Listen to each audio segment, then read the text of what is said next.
There is the battle of climate change, right? It's every couple of years they change why we're all going to die. I don't know, when I was in school. Global warming, maybe when you were in school.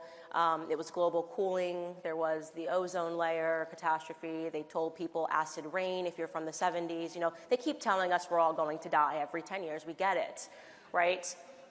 And you wonder, why is this a focus? Why are they obsessed with making students feel this fear? Why did they make me, try to program me when I was in high school to watch Inconvenient Truth and listen to Al Gore lecture us the planet was going to be gone in 10 years unless we, of course, listened to more governance? Another one of their big ones, obviously, which I touched upon earlier, is transgenderism. Never thought we'd be here. Never thought. There's no way, I do not care if you had a crystal ball, there's no way that you could have fathomed that you would be considered a bigot if you said that men cannot be women and women cannot be men. That's crazy. You can't even... that you would be considered a bigot. I've been called a bigot for saying that only women can give birth. These things are obviously true, and yet they are teaching students. People are earning degrees in categories like transgenderism to learn that, no, actually that's not true, that there's something other than reality that you can achieve. Another category, of course, is feminism, my personal favorites. It's just rinsing women to believe that they should hate men, that they should reject men, that every problem and ill that we face in society can be described by fluffy terms like toxic masculinity, right? These women that are marching. And you look at all of these things, and I describe them as evils and things that we shouldn't laugh at. Because yes, the left is radical, but they are ever so intentional. They are Machiavellian, and they know exactly what they are doing. They know what all of these things have in common: climate change, transgenderism, feminism. We look up and we go, how? Why? What's wrong with the bathroom signs? Why? Why do they choose violence every day against random things that nobody cared about? Well, the truth is that their intentions are to go after the one thing that stands between them and absolute power, and that is the family unit.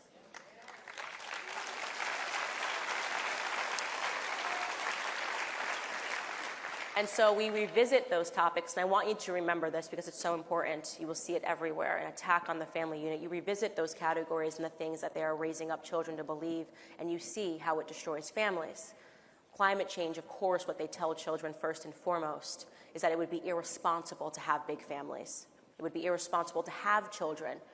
AOC once said that she wasn't going to have children because of planet and climate change. She thought it was irresponsible. Now listen, I am not going to fight her.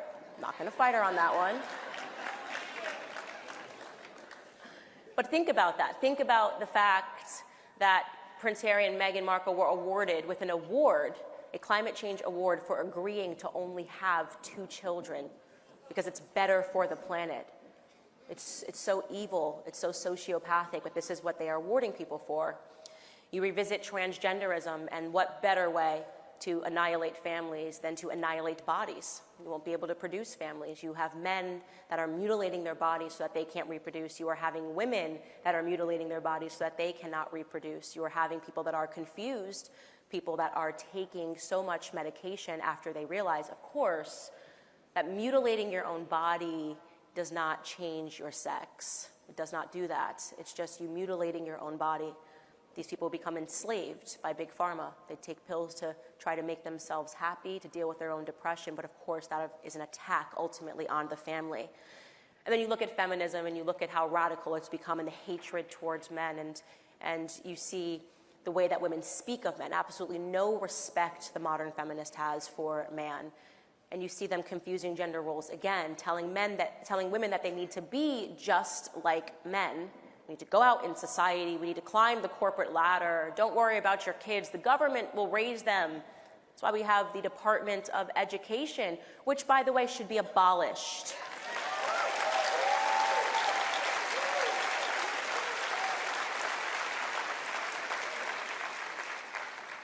But you see, they understand that as they pressure women to go out and to pursue their careers, and they simultaneously tell women that they don't need a man, they are, of course, attacking the family units because those children are no longer in two-parent households, because at the same time their fathers, ironically, are being told to act like women.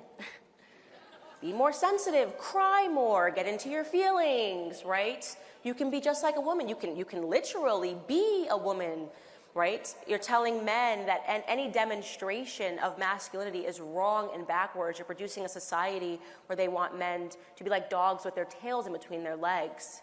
And that is because they know that there is no society that can survive without strong men, and there is no family that can survive without both strong men and strong women committed to their children.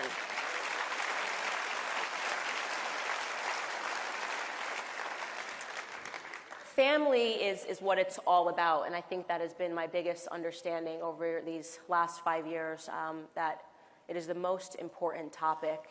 My husband gave a speech recently where he talked about cultivating a positive and healthy interior life, right? And I think about that often. I think about my household, and I think that the best way to effectuate change is to make sure that you are cultivating a healthy interior life. You can control what happens in your household. We need more people committed to that. A friend of mine, Jack Posobiec, says, if you want to be a rebel, start a family. I'm going to add to that and say, don't just start a family, keep a family.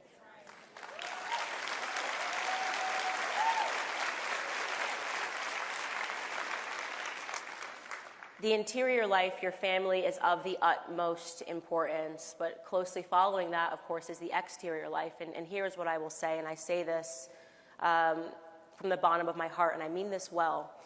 If you are somebody who believes that we need to meet and sit down and break bread with the left on these various topics to figure out how we can come together, we don't need you. We need fighters.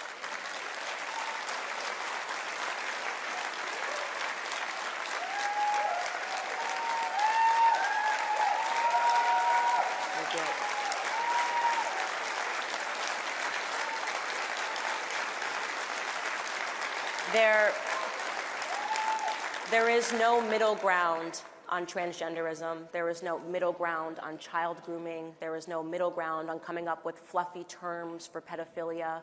There is no middle ground. And if you are offended because some of us have the courage to say what needs to be said, we simply don't need you. We don't need you.